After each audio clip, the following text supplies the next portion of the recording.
folks, Gareth here from Retro Tech Addicts, Mobile Tech Addicts, and for tracyandmatt.co.uk, and I'm doing another pickups video. It's been a while since I did the last one. I guess you could say Grand Theft Auto 5 was to blame for the delay, but I'm back. I've bought some new stuff and I thought I'd show it off. This week I have an updated version of a product that I showed a couple of weeks ago. This is the Amstrad notebook computer, the NC200 version. I had the NC100 on several weeks ago, but I figured I'd go out and get this version. It comes in a rather nice leather or faux leather case. That's the actual device there, but there is another little thing in here I thought I'd just pull out anyway, which is a PCMCIA memory slot or card with 512 kilobytes of SRAM in it, which was probably quite a lot back in the day. Right, this is the well, essentially a laptop, I guess. It's very plasticky. It sounds almost hollow. It's not badly weighted. However, this does not have any batteries in it, so I imagine it takes, I think, 5 cells. So it would be quite heavy once you were to fill this battery area. It's also got nasty sponge in there that has corroded over time, but if you stick the batteries in there, I'm sure this thing would weigh an absolute ton. It's a battery CMOS backup type battery in there to store date and time and that sort of thing. Alright, so looking around the device, on the front we have virtually nothing other than this clasp here, which we'll have a play with in a minute. On the side, again, nothing. On the back, there is a flip down for parallel and serial connectors, which is kind of nice. There's an AC adapter socket there, and on the side we have the 3.5-inch disk drive. That's not a 3-inch disk drive that you see on the Amstrad CPCs or anything. That is the actual fully supported 3.5-inch disk drive, which took MS-DOS diskettes, and then I suppose that goes in that way, the correct way around, as we like to refer to it, and sits out, and that just gives you a little bit of expanded memory. I guess the big flaw with this disk drive was that it killed the battery life if you were ever to use it, and you could only really use it when you first turned the device on, because it used so much of the battery power. Underneath, battery socket, another little piece here. I don't know whether that's expandable or not. I don't particularly want to take it apart just in case I break it. The Amstrad model number NC200, and if we open it up using this handy little catch at the front, which is just really a catch, there's no movement in it, you can see that it has almost the same keyboard as the NC100, which is a good thing because the NC100's keyboard was quite lovely. It's a mechanical keyboard, I believe, and always these coloured buttons just to help you out. And it has the secret menu button here as well, which, as you can see, will take you to Narnia and back. There are lots of other functions on the button for you to, or on the buttons for you to activate with this. Although in true function button type, these are green. That's yellow, so they don't exactly adhere to each other, the green buttons over here, but they're shortcuts for the actual applications that are built in. We have spreadsheets, diaries, calculators, and a Word type application. So over here we have the on-off button, and we have a slider for the brightness for this screen, which I guess in comparison to the NC100 is huge. Do I have anything to compare it to? I do indeed. There we have something. Okay, if I was to take the Samsung Galaxy Note 3 and place it here, you can see, hello, that it's larger than the Galaxy Note S3. Yet this didn't meet with as much criticism as phablets back in the day. Well, I suppose it did actually. It was a hulking beast. And we have a speaker here for the beeps and bops that come along. There were a few games actually included on this one. I think there were 3 sort of Tetris-y style games. I haven't put this up in a while. Whenever I first got it, I put some batteries in it and it worked quite well, but I've had to take them out to put them in a mobile for a baby, so that's kind of understandable. I could go and reclaim them, but he needs it more than this does. But it does work, and it allows you to play a couple of little games that come pre-installed on it. There we have some handy function notifications along here just for what you can do, just in case you were to forget it. But I guess this is like a basic kind of briefcase battler sort of thing. You just throw it in your briefcase and forget about it and take it out whenever you need to update someone's contact details on that, just to back it up, or just to expand the memory that little bit more. So in addition to that package in here, we also got some nice little bits on the side. We got Sidekick for Windows. This is the manual for it. There's a disc in here as well, which I should really store in the device. A registration card. How did you hear about us? Yep. And then here there's a photocopy of the technical manual for that memory card. This little do for here.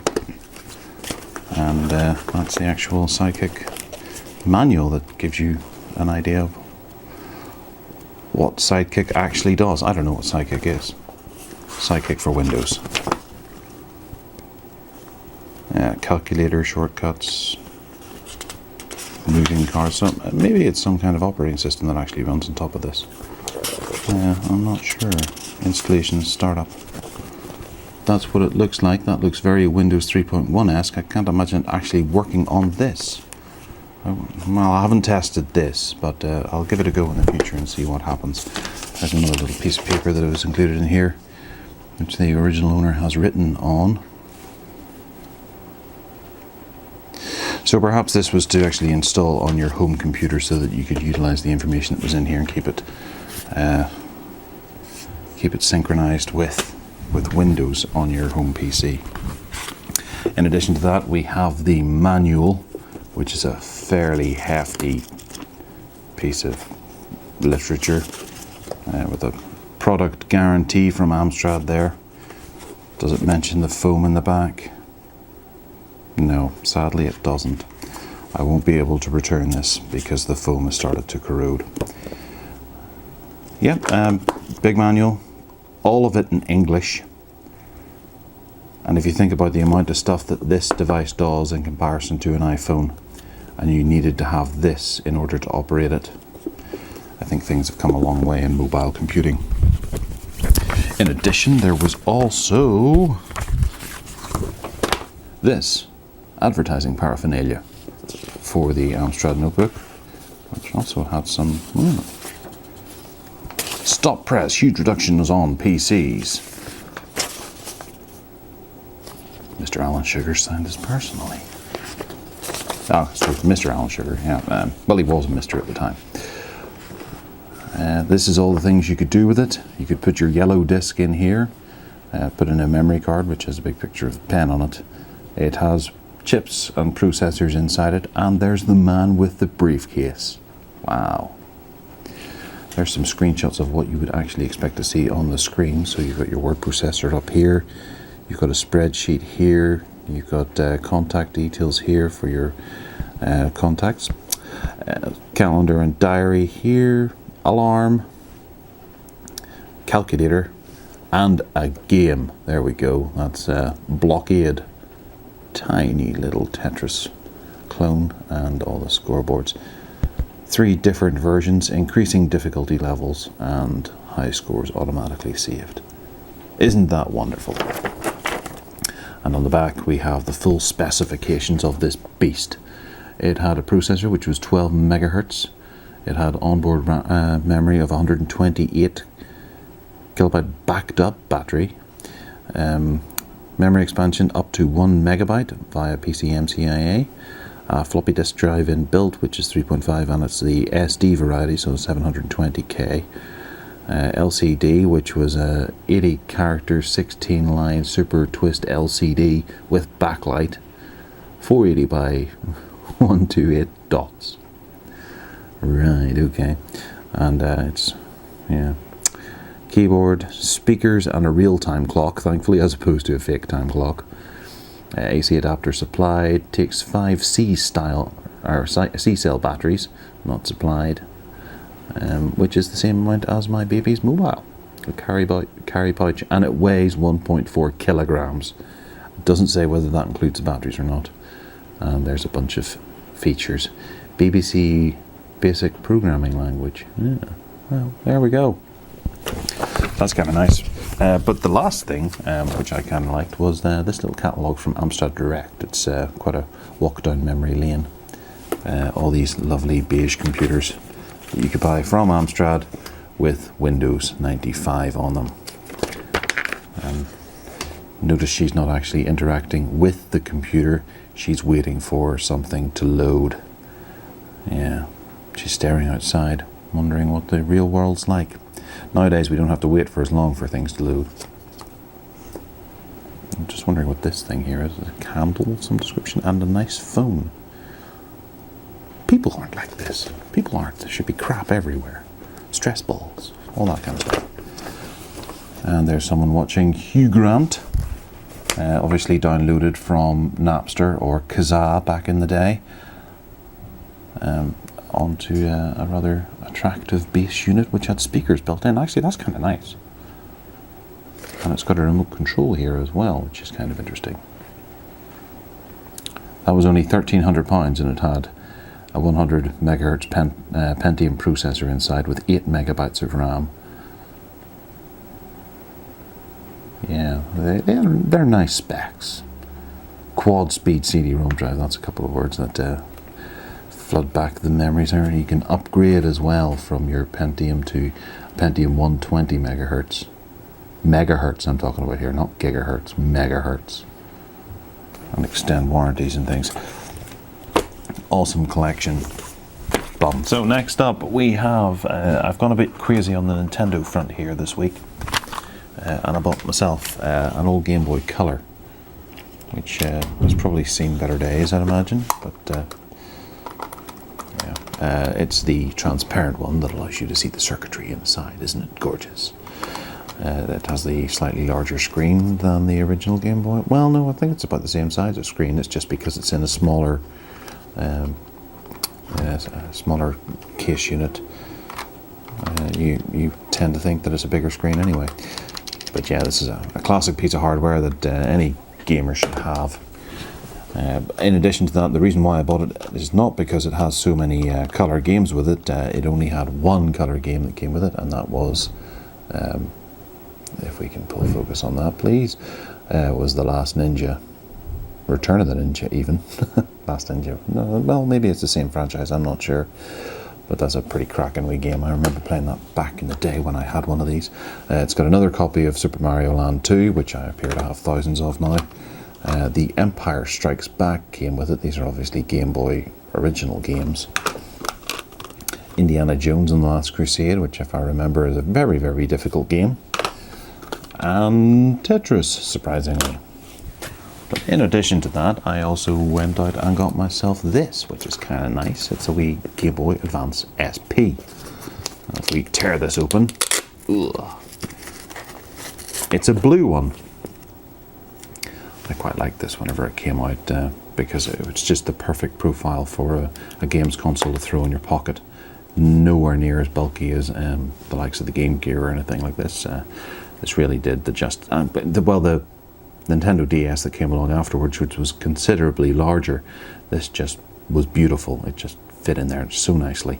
And then it had a nice screen, although there was an upgraded version of this screen that was a lot brighter, but I think it was only in the SpongeBob version of this, but this is I don't know, I don't think there's any charge in this. I haven't turned it on since I got it. Holy moly. So it works. You can see it working. Volume, game cartridge goes in the bottom, also takes Game Boy games. And there's no brightness meter or anything, you can't adjust it. That's a charger, and then that's a EXT1, so that's an external output probably for Maybe for dual play or something, they like putting that in. Obviously this has Road Rash in it.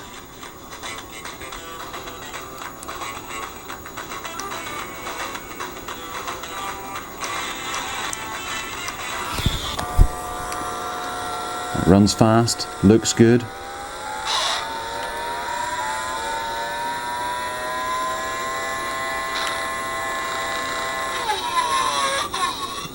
And is difficult to control when looking through an LCD viewfinder. Still plays, right? So, excellent. Yep, Road Rash in there. It had 2 other games that came with it. One of them was Rock and Roll Racing, which is a fantastic top-down 3D Micro Machine style game with weaponry. And Blackthorn, which is a bit like Another World or Flashback. It's one of those kind of Prince of Persia style animated adventure side-scrolling platform games, which you climb up and down platforms and things. It's a really good game actually. I don't think it gets as much credit as it should. Okay, so lastly here we have one which is I suppose a bit of a cheat, but a bit of a find anyway. Some people will be quite envious that I have this. It is Space War 2000 on the Atari Jaguar. And this was a game that was unreleased at the end of the Jaguar's lifespan. And it was taken in unfinished form, and some fans tried to finish it. And they sold it at B&C Computer Vision sold it at one of the sort of retro gaming festivals, and they sold out instantly because it's a new Jaguar game and people love their Jaguar games. But it's effectively it's a remake of the classic Space War game, or what was it called, Galaxy Command or Galaxy something or other, Galaxy Crash I think it was called, in the arcades. And they've updated it like they did with many of the games on the Atari Jaguar. You had I can't think of anything off the top of my head. Desperately looking over to try and remember all the 2000s. There was Battlezone 2000, which was essentially Hover Tank, and there was Tempest 2000, and other ones. So inside we have the Space War manual, a little paper manual version, keyboard overlays, which we have 2 because it's a 2-player game, and then the game itself. Very nice to have this.